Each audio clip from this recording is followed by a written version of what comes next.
Hello नमस्कार, स्वागत है आपका यूट्यूब चैनल लर्न एजुकेशन में। और आज मैं विवेक आपके लिए इस वीडियो में हमारे एमएड फर्स्ट सेमेस्टर के फोर्थ पेपर एजुकेशनल रिसर्च में जो हमारा लास्ट यूनिट है उसमें आज हम टूल्स ऑफ डाटा कलेक्शन के में साक्षात्कार या इंटरव्यू जो हमारी विधि है डाटा कलेक्शन की उसके बारे में जानने वाले हैं। ठीक है, अभी तक हमने प्रविधियों के बारे में जो है पढ़ा है, ऑब्जर्वेशन और साथ ही साथ जो हमारे डाटा कलेक्शन की टेक्निक्स हैं उनके बारे में हमने पढ़ लिया है। ठीक है ना, तो आइए शुरू करते हैं। और उसके भी पहले अगर आप हमारे चैनल पर नए हैं तो हमारा चैनल सब्सक्राइब करें। आपका सपोर्ट हमारे लिए जो है उत्साहवर्धक है। ठीक है, तो कृपया आप हमारे चैनल को सब्सक्राइब ज़रूर करें, इस वीडियो पर कमेंट करें, शेयर करें, लाइक करें और साथ ही साथ वीडियो में अंत तक जरूर बने रहें। आइए शुरू करते हैं साक्षात्कार के बारे में। ठीक है, इंटरव्यू जो है शब्द आपने कई बार सुना होगा। ठीक है ना, तो हम उसी इंटरव्यू की यहाँ पर बात कर रहे हैं जिसमें एक इंटरव्यूअर, एक साक्षात्कारकर्ता जो कि एक किसी व्यक्ति से मौखिक रूप में कुछ सवाल कुछ पूछता है जिसका जवाब सामने बैठा व्यक्ति जो है देता है, और उसके दिए गए सवाल और जवाब के आधार पर हम उस व्यक्ति के संबंध में कुछ निर्णय करते हैं या उसका मापन, किसी भी प्रकार का उसका मापन करते हैं। तो हम उसी साक्षात्कार की यहाँ पर बात कर रहे हैं और ये अनुसंधान में प्रयोग की जाने वाली एक जो है डाटा कलेक्शन की एक विधि है। ठीक है, तो आप जो है यहाँ पर देख सकते हैं कि यह व्यक्तियों से सूचनाएं एकत्र करने की सबसे प्रचलित विधि है ना। अक्सर हम कहीं जाते हैं तो किसी से कोई किसी प्रकार की सूचना जब हमें इकट्ठा करनी होती है तो सबसे पहले हम उससे पूछते ही हैं। तो इसीलिए कहा जाता है कि ये सबसे जो है प्रचलित विधि है। साक्षात्कार में किसी व्यक्ति से आमने सामने बैठाकर प्रश्न पूछा जाता है तथा इसके द्वारा दिए गए जो उत्तर हैं, जो दिए गए इसके द्वारा जो दिए गए उत्तर हैं, ठीक है ना, उसके आधार पर उस व्यक्ति की योग्यता और गुणों का मापन कर लिया जाता है, जैसा कि मैंने आपको बताया। परिभाषाओं की अगर बात करें तो गुड एंड हॉट के अनुसार जो है किसी उद्देश्य हेतु किया गया गहन वार्तालाप ही साक्षात्कार है। अर्थात हम साक्षात्कार के अंतर्गत क्या करते हैं, हमारे पास एक उद्देश्य होता है और उस उद्देश्य को लेकर हम गहन जो है वार्तालाप करते हैं। ठीक है, और इस वार्तालाप के दौरान हम उस व्यक्ति के गुणों का और विशेषताओं का मापन कर लेते हैं। ठीक है ना, जो है जॉन सी डार्ले के अनुसार साक्षात्कार एक महत्वपूर्ण, एक उद्देश्यपूर्ण वार्तालाप है। वार्तालाप में बातचीत करना। तो हम यहाँ पर ये कह रहे हैं कि साक्षात्कार क्या है, एक उद्देश्यपूर्ण वार्तालाप है, यानी कि किसी उद्देश्य को लेकर जो है बातचीत की जाती है। B.M. पामर कहते हैं कि साक्षात्कार दो व्यक्तियों के बीच एक सामाजिक स्थिति की रचना करता है। ठीक है ना, यानी दो लोग होते हैं जिनके बीच सामाजिक स्थिति या कुछ सौहार्दपूर्ण बातचीत होती है जिसका कुछ उद्देश्य होता है। ठीक है, इसमें प्रयुक्त मनोवैज्ञानिक प्रक्रिया के अंतर्गत दोनों व्यक्तियों को परस्पर प्रत्युत्तर देने पड़ते हैं। अर्थात इसके अंदर जो बातचीत होती है वो मनोवैज्ञानिक प्रक्रिया होती है, साथ ही साथ दोनों व्यक्तियों के बीच जो है उत्तर प्रत्युत्तर होता है, यानी कि कुछ प्रश्न पूछे जाते हैं उसका उत्तर दिया जाता है, यानी दोनों के बीच जो है बातचीत होती है। ठीक है, तो ये साक्षात्कार कहलाता है। आशा है आपको साक्षात्कार का जो अर्थ है और परिभाषा समझ में आ गई होगी।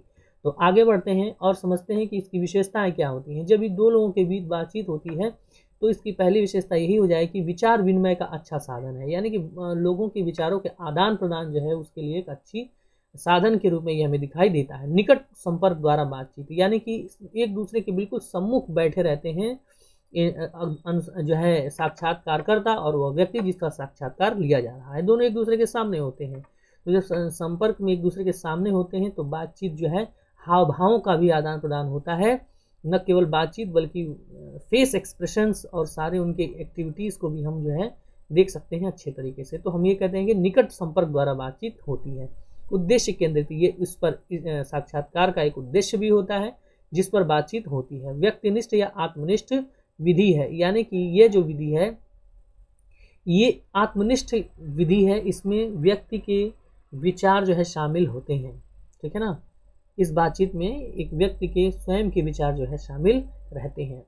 समाज के किसी वर्ग पर प्रयोग किया जा सकता है, यानी समाज का कोई भी वर्ग हो, ठीक है ना, सभी वर्ग पर जो है साक्षात्कार प्रयोग किया जा सकता है। सरलता से सहमति, बातचीत के लिए लोग अक्सर जो है सहमत हो जाते हैं, तो हम साक्षात्कार जो है हम आसानी से कर सकते हैं, क्योंकि इसमें केवल बातचीत ही की जाती है। लचीलापन, लचीलापन इसलिए क्योंकि हम साक्षात्कार में अपने अनुसार बदलाव कर सकते हैं, किसी प्रकार के प्रश्नों को पूछ सकते हैं जब चाहे, है ना। तो हम ये कह सकते हैं कि ये परिवर्तनशील है, इसमें समय के अनुसार और परिस्थिति के अनुसार बदलाव किया जा सकता है, इसलिए लचीलापन इसमें पाया जाता है। शब्दों के साथ भाव भंगिमाओं का भी पता चलता है, यानी फेस एक्सप्रेशन, भाव भंगिमा का मतलब हुआ हमारे जो चेहरे हैं, चेहरे पर जो भाव है किसी बात को बोलते हुए, उस समय हम भावों को देखकर भी कुछ अंदाजा लगा सकते हैं। उसके बाद व्यवहार के प्रत्येक आयाम का ज्ञान हो जाता है, यानी कि हमारा व्यवहार हमारी बातचीत में स्पष्ट दिखाई देता है। इसलिए जब हम एक दूसरे से बातचीत करते हैं तो एक दूसरे के व्यवहार को हम बातचीत के द्वारा ही भांप लेते हैं, तो यहीं पर सभी आयामों का हम ज्ञान कर सकते हैं, ठीक है ना। आगे बढ़ते हैं, साक्षात्कार की प्रक्रिया। प्रक्रिया क्या है, किस तरह से, तो हम साक्षात्कार की प्रक्रिया को 3 भाग में यहाँ पर बांट सकते हैं, ठीक है। 3 भाग में बांट सकते हैं, जिसमें पहला साक्षात्कार का प्रारंभ, जैसे कहेंगे ओपनिंग ऑफ इंटरव्यू। दूसरा साक्षात्कार का मुख्य भाग, मेन बॉडी ऑफ इंटरव्यू। और साक्षात्कार का समापन, एंड ऑफ द इंटरव्यू, ठीक है।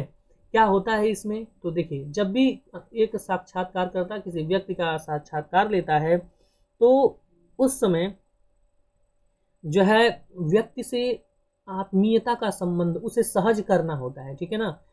हमें इस प्रकार से उससे बातचीत करनी होती है ताकि सामने वाला जो व्यक्ति है वह प्रश्नों का उत्तर देने या बातचीत करने के लिए सहज हो जाए, उससे हम आत्मीयता स्थापित करते हैं, ठीक है। इसके लिए हम क्या करते हैं कि साक्षात्कारकर्ता को साक्षात्कार देने वाले व्यक्ति का जो है स्वागत करना चाहिए, उसका परिचय प्राप्त करना चाहिए, उसे यह विश्वास दिलाना चाहिए कि उसके द्वारा दी गई सूचनाएं जो है पूर्णतः गोपनीय रखी जाएंगी, और वह बिल्कुल जो है इससे प्रश्नों से का उत्तर देने के लिए बिल्कुल सहज भाव जो है उसका उत्पन्न जागृत हो जाना चाहिए। तो हम साक्षात्कार के प्रारंभिक भाग में हम ये काम करते हैं, और जैसे ही साक्षात्कार प्रारंभ होने के पहले हम आत्मीयता स्थापित कर लेते हैं, उसके बाद हम मुख्य भाग में जाते हैं कि साक्षात्कार का मुख्य भाग क्या है। तो साक्षात्कार के मुख्य भाग में हमें वांछित सूचनाओं का संग्रहण करना होता है, ठीक है ना। साक्षात्कार का जो मुख्य भाग है, इसमें हम जो सूचनाएं प्राप्त करना चाहते हैं उससे संबंधित प्रश्नों को जो है पूछते हैं, ठीक है। अब ये प्रश्न जो है हमारे तात्कालिक बुद्धि पर भी निर्भर कर सकता है, या फिर पहले से लिखे हुए प्रश्न भी हो सकते हैं, ठीक है ना। उसके आधार पर हम प्रश्न जो है पहले से नोट करके रखे रहते हैं, या फिर उसी समय तत्काल ही प्रश्नों को पूछते हैं। तो अब इन प्रश्नों को पूछने के लिए क्या होना चाहिए कि प्रश्न जो हैं वो क्रमबद्ध रूप से हैं, सरल और आसान होने चाहिए, सभी शब्द जो हैं वो सामने वाले व्यक्ति को समझ में आने चाहिए, इस तरह के प्रश्न पूछे जाएं, ठीक है। और साक्षात्कार देने वाला जो व्यक्ति है उसकी भावनाओं को कोई आघात न पहुंचे। साथ ही साथ साक्षात्कार देने वाले व्यक्ति को अपनी अभिव्यक्ति का भी अवसर मिलना चाहिए, और साक्षात्कार देने वाले व्यक्ति द्वारा दिए गए उत्तर को धैर्य और सहानुभूति पूर्वक जो है सुना जाना चाहिए। तो और साथ ही साथ उसके द्वारा दिए गए उत्तरों का लेखन भी जो है हमें करना चाहिए, ठीक है, ताकि हम उसका उपयोग अपने अनुसंधान में आगे कर सकें प्रदत्त संग्रहण के लिए, ठीक है। जैसे ही वांछित सूचनाएं हमें मिल जाती हैं, जो सूचनाएं हम चाहते हैं वो जब सूचनाएं मिल जाएं, तो साक्षात्कार को समाप्त करना चाहिए, है ना। और तो ये हमारा जो है साक्षात्कार का समापन चरण आ जाता है। इसमें साक्षात्कार देने वाले व्यक्ति के संतोष का अनुभव, ऐसा हमें इस तरह का काम करना चाहिए कि जो साक्षात्कार दे रहा है व्यक्ति उसको संतोष का अनुभव हो, और साक्षात्कार की समाप्ति जो है अच्छे वातावरण में धन्यवाद के साथ जो है खत्म करनी चाहिए, ठीक है ना। कोई बात भूल न जाए, इसलिए हमें साक्षात्कार के साथ साथ और उसके बाद कुछ मुख्य बातों को लिख लेना चाहिए, जैसा कि मैंने आपको अभी बताया, ठीक है। और जल्द से जल्द हमें उसका रिपोर्ट तैयार कर लेना चाहिए। तो साक्षात्कार के ये 3 चरण हो गए। आगे बढ़ते हैं। और समझते हैं कि साक्षात्कार कितने प्रकार का होता है। तो आइए देखते हैं कि साक्षात्कार कितने प्रकार का होता है। सबसे पहला जो है, जिसको कहते हैं प्रमाणीकृत या संरचित साक्षात्कार, स्टैंडर्डाइज्ड और स्ट्रक्चर्ड इंटरव्यू। दूसरा जो है वो अप्रमाणीकृत या असंरचित साक्षात्कार, ठीक है। और तीसरा है अर्ध प्रमाणीकृत या अर्ध संरचित साक्षात्कार, ठीक है। तो ये 3 प्रकार के साक्षात्कार होते हैं और अन्य प्रकार के साक्षात्कार होते हैं, इनको भी हम एक एक करके समझेंगे। पहले हम इन तीनों को समझ लेते हैं। तो पहले की बात करते हैं, प्रमाणीकृत साक्षात्कार।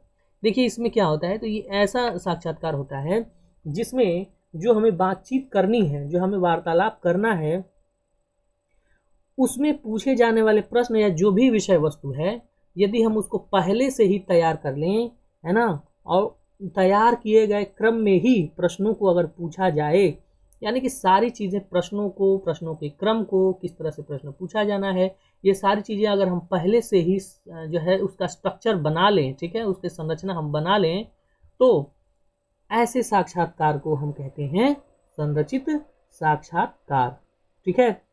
तो इसका मतलब ये है कि हम इसमें जब पहले से ही जो है सारी की सारी इसकी संरचना फिक्स कर ले रहे हैं, निश्चित कर ले रहे हैं, तो इसका मतलब ये हुआ कि साक्षात्कार में को हमें सावधानी से तैयार करना चाहिए प्रमाणीकृत साक्षात्कार को।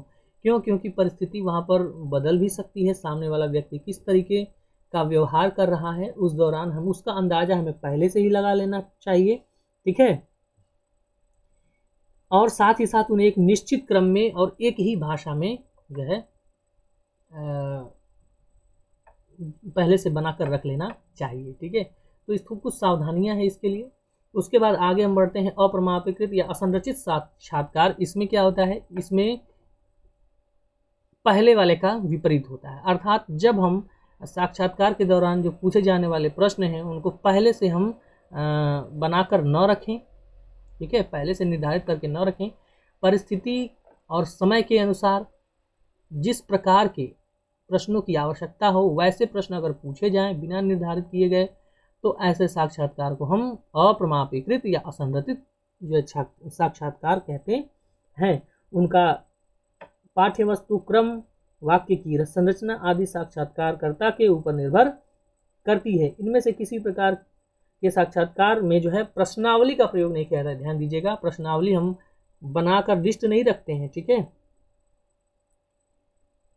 और अप्रमाणीकृत साक्षात्कार के विभिन्न व्यक्तियों से पूछे गए प्रश्न जो है वो भिन्न भिन्न हो सकते हैं, ठीक है। कभी कभी ऐसा भी होता है कि हम साक्षात्कार के दौरान मिले जुले प्रकार का भी उपयोग करते हैं, अर्थात हम उसमें प्रमाणीकृत और अप्रमाणीकृत साक्षात्कार का भी प्रयोग कर लेते हैं। तो ऐसे साक्षात्कार को अर्ध प्रमाणीकृत साक्षात्कार कहते हैं। इसमें हम कुछ प्रश्नों को पहले से सोचकर, विचार कर, तर्कपूर्ण ढंग से व्यवस्थित किए होते हैं, लेकिन बीच में आवश्यकता अनुसार हम अपने मन से भी प्रश्नों को पूछ देते हैं, है ना। स्वयं से प्रश्नों को बनाकर जो है अगर पूछ दिया जाए, यानी मिला जुला रूप प्रस्तुत किया जाए साक्षात्कार के दौरान, तो हम इसको अर्ध प्रमाणीकृत साक्षात्कार कहते हैं। सूचना, अब आते हैं कुछ अन्य प्रकार के साक्षात्कार, इनको भी एक एक लाइन में समझ लेते हैं। इस सूचनात्मक साक्षात्कार क्या है? जब कोई सूचना प्राप्त करने के लिए, कोई इन्फॉर्मेशन के लिए इंटरव्यू लिया जाए तो सूचनात्मक साक्षात्कार कहते हैं। जैसे कि हम जो है यहाँ पर जैसे न्यूज़ में जो साक्षात्कार लिया जाता है वो सूचना के लिए होता है। फिर परामर्श साक्षात्कार, जब हम किसी व्यक्ति के बारे में जो है उसको कुछ सलाह, कुछ राय देना चाहते हैं, ठीक है ना, तो हम परामर्श साक्षात्कार जो है करते हैं। निदानात्मक, किसी समस्या की पहचान के लिए साक्षात्कार लिया जाए तो वो निदानात्मक साक्षात्कार कहलाएगा। उपचारात्मक साक्षात्कार, जब किसी समस्या के समाधान के लिए साक्षात्कार लिया जाए तो उपचारात्मक साक्षात्कार। सिलेक्शन, जब किसी क्या कहते हैं, किसी पद पर चयन के लिए साक्षात्कार लिया जाए, चाहे किसी पोस्ट के लिए, पीएचडी में जो है प्रवेश के लिए, या फिर किसी जॉब में प्रवेश के लिए, तो हम सिलेक्शन इंटरव्यू लेते हैं या चयन साक्षात्कार करते हैं। अनुसंधान साक्षात्कार का मतलब किसी अनुसंधान में आंकड़ों को इकट्ठा करने के लिए जब साक्षात्कार लिया जाता है तो उसे अनुसंधान साक्षात्कार कहते हैं। औपचारिक और अनौपचारिक साक्षात्कार, ठीक है, जब किसी, इसको इन ऊपर जो हमें अभी तक हमने साक्षात्कार पढ़े हैं उनको हम औपचारिक तथा अनौपचारिक में भी बांट सकते हैं। जब किसी संस्था द्वारा नियमों के अंतर्गत साक्षात्कार लिया जाए तो औपचारिक साक्षात्कार, लेकिन जब हम साक्षात्कार को ऐसे रैंडमली लें बिना किसी नियम या फिर किसी सीमाओं के अंदर रहते हुए स्वतंत्र रूप से जब साक्षात्कार लिया जाता है तो उसे अनौपचारिक साक्षात्कार कहलाता है। व्यक्तिगत या सामूहिक साक्षात्कार का मतलब एक व्यक्ति का साक्षात्कार एक बार लिया जाए तो व्यक्तिगत, और कई व्यक्तियों का एक समूह में साक्षात्कार लिया जाए तो वो हो जाता है सामूहिक साक्षात्कार। ठीक है, तो ये साक्षात्कार के प्रकार हुए। आगे बढ़ते हैं, सीमाओं की चर्चा अगर करें यानी इसकी कुछ कमियां हो सकती हैं, उन कमियों की चर्चा करें तो इसमें हम देख सकते हैं कि ये एक आत्मनिष्ठ विधि है। व्यक्ति अपने मन से जो है प्रश्नों को पूछता है। ठीक है, परिणामों के अर्थापन में जटिलता यानी परिणाम जो हमें प्राप्त होते हैं उसके से निष्कर्ष निकालना जो है वो जटिल होता है। व्यक्तिगत भावनाओं का प्रभाव, चूंकि व्यक्ति स्वयं से प्रश्नों को पूछता है इसलिए उसकी भावनाओं का प्रभाव इसमें पड़ना जो है सामान्य सी बात है, इसलिए इस पर वैयक्तिक भावनाओं का प्रभाव पड़ता है जिससे निष्कर्ष जो है प्रभावित होते हैं। भिन्न सामाजिक पृष्ठभूमि का प्रभाव, भिन्न भिन्न सामाजिक पृष्ठभूमि में साक्षात्कार का जो परिणाम वो भिन्न भिन्न आ सकते हैं, इसलिए हम ये कहते हैं कि सामाजिक पृष्ठभूमि बदलने पर साक्षात्कार की प्रकृति भी बदल जाती है। तो प्राप्त सूचनाओं के असत्य होने की संभावना, सामने वाले व्यक्ति से जो बातचीत की जा रही है हो सकता है कि वो झूठ भी बोल दे। ठीक है, और जब झूठ बोलेगा तो हमारे जो निष्कर्ष होते हैं वो गलत आएंगे, इसलिए असत्य होने की संभावना भी रहती है। श्रम, धन और समय की दृष्टि से खर्चीली है ना, हमें लंबे समय तक बातचीत करनी होती है, साथ ही साथ इसके लिए धन की आवश्यकता होगी, और जब लंबे समय तक बात करेंगे तो मेहनत भी लगेगी, तो इसलिए हम ये कहते हैं कि समय, धन और श्रम की दृष्टि से ये खर्चीली है। रिपोर्ट लेखन में असुविधा, जो रिपोर्ट आती है, जो रिपोर्ट बनाना होता है, हम अनुसंधानकर्ता से जब प्रश्न पूछते हैं उस दौरान बात भी करनी होती है और उसको साक्षात्कार के बाद लिखना भी होता है। लिखने के दौरान चीज़ें विस्मृत भी, भूल भी सकती हैं। जब भूल होंगी तो हमारा जो साक्षात्कार है उतना सफल नहीं हो पाएगा, इसलिए रिपोर्ट लेखन में जो है असुविधा होती है। प्राप्त सूचनाओं में अतिशयोक्ति की संभावना, हो सकता है कि जिस व्यक्ति से बातचीत हम कर रहे हैं वो प्रश्नों के उत्तर को बढ़ा चढ़ा के दे, है ना, तो बढ़ा चढ़ा के अगर देगा तो भी हमारे साक्षात्कार का उद्देश्य जो है वो निष्फल हो जाएगा। अनुभवी साक्षात्कार की आवश्यकता, यानी जो व्यक्ति साक्षात्कार ले रहा है वह अनुभवी होना चाहिए ताकि वो प्रश्नों को सही से पूछ सके, सही से बातचीत कर सके। ठीक है, साथ ही साथ इसकी विश्वसनीयता में कमी भी होती है, यानी कि जब व्यक्ति की वैयक्तिक भावनाओं का इस पर प्रभाव पड़ रहा है तो उसमें विश्वसनीयता की कमी होना जो है अवश्यंभावी है। ठीक है, तो इस प्रकार से हम ये कह सकते हैं कि साक्षात्कार की ये सीमाएं होती हैं। आशा है आपको ये वीडियो अच्छी लगी हुई। साक्षात्कार के बारे में अगर आपसे एग्जाम्स में पूछे तो आप इस तरह से इसको लिख सकते हैं। ठीक है ना, विशेषताओं को महत्व और आवश्यकता में भी हम ये लिख सकते हैं। ये सीमाएं हैं, सीमाएं पूछे या कमियां पूछे तो हम इसको ऐसे लिखेंगे। ठीक है ना, आशा है आपको ये वीडियो अच्छी लगी तो हमारे चैनल को सब्सक्राइब करें, इस वीडियो को लाइक करें। है ना, आप लोग वीडियो देखते हैं, लाइक नहीं करते हैं, आपका सपोर्ट जब तक हमें मिलता रहेगा हम ऐसे ही आपके लिए नई नई वीडियो लाते रहेंगे, इसलिए कृपया हम इस वीडियो को लाइक ज़रूर करें, हमारे सभी वीडियो को लाइक करें, चैनल को सब्सक्राइब करें और शेयर भी करें ताकि अन्य लोगों तक ये चीज़ें पहुंच सकें। वीडियो में अंत तक बने रहने के लिए आपका बहुत बहुत धन्यवाद। नमस्कार, शुभ दिन।